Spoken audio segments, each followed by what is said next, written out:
Halo teman-teman, saat ini kami akan memperlihatkan salah satu contoh media pembelajaran inovatif.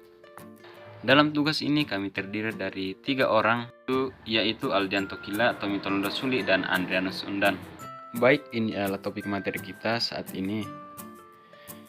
Teks berita. Teks berita adalah teks yang memuat berbagai informasi seperti teknologi, olahraga, sosial budaya, ekonomi, politik, otomotif, sampai lingkungan. Namun kunci dari teks berita ada dua, yaitu faktual dan aktual. Begitu ya adik-adik. Faktual adalah sesuatu yang berdasarkan fakta. Sifatnya faktual pada berita dibuktikan dengan adanya keterangan dari orang-orang yang terlibat pada peristiwa tersebut.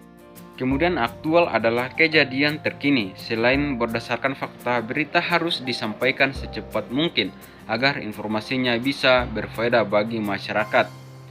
Apalagi jika berita hangat dalam masyarakat tersebut. Nah, adik-adik, ternyata di dalam teks berita ada tujuan teks berita. Tujuan atau fungsi teks berita adalah memberikan informasi terkini dan terpercaya kepada masyarakat dengan berbagai media. Nah, itulah tujuan dari teks berita adik-adik. Jadi apa yang kita sampaikan harus dengan realistis dan bisa dipercaya oleh masyarakat yang sedang menggali informasi tentang berita tersebut. Kemudian unsur-unsur teks berita. Unsur teks berita terdiri dari 6 yang biasa disebut dengan 5W tambah 1H. Yang pertama, apa? Kata apa digunakan untuk menjelaskan peristiwa yang terjadi. Kemudian, di mana? Kata di mana digunakan untuk memberitahu lokasi peristiwa yang terjadi. Yang ketiga, kapan? Kata kapan digunakan untuk menjelaskan waktu terjadinya suatu peristiwa. Yang keempat, siapa? Kata siapa digunakan untuk menjelaskan orang-orang yang terlibat pada peristiwa tersebut, bisa pelaku, korban, atau saksi mata. Yang kelima, mengapa?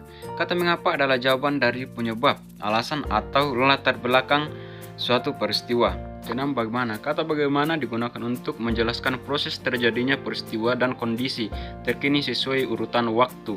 Kemudian ada struktur teks berita.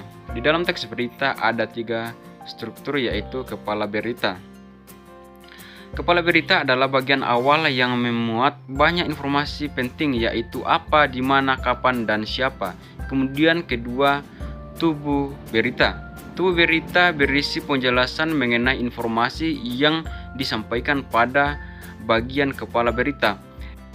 Kemudian yang ketiga, ekor berita. Pada bagian ini mencantumkan informasi yang bersifat tambahan.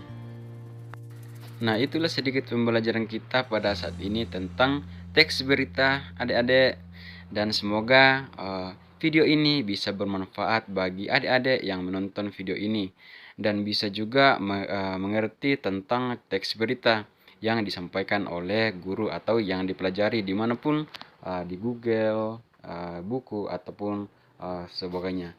Terima kasih adik-adik, see you next time. Dah.